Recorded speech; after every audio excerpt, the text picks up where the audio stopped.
I was born in the 50s. Television was pretty much our form of getting connected to the world. I was watching The Wonderful World of Color with Walt Disney. There is a character by the name of Tinkerbell who would come out with a wand in her hand and change the black and white into color by just wanding and turning everything in color. And it made me feel really good, and I thought to myself, I want to do that.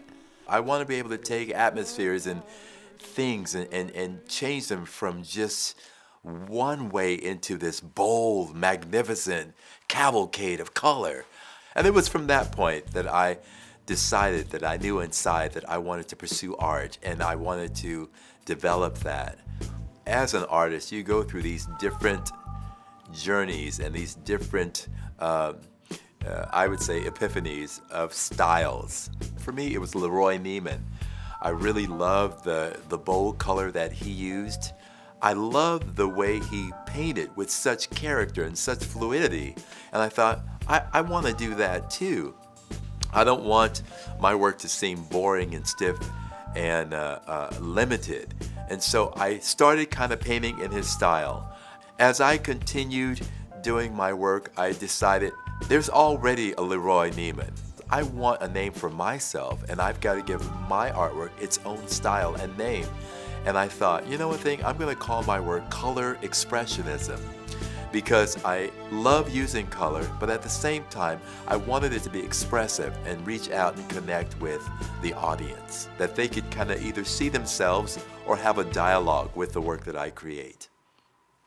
One of my latest inspirations happens to be an iconic image that I've seen growing up, and it was basically the Morton Salt Girl on my table. So many people have seen that image of the Morton Salt Girl with the umbrella, but at the same time, when I saw that image, in the back of my mind, I always thought, well, hey, there's salt on the table, and then there's pepper too.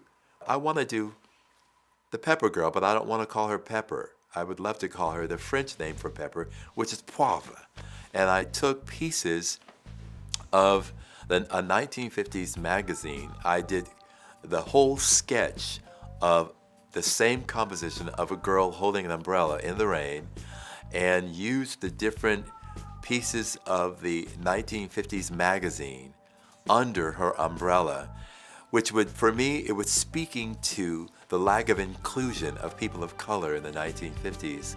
The cool thing about it is I've had people of all backgrounds embrace that image and say, oh my God, that's me too.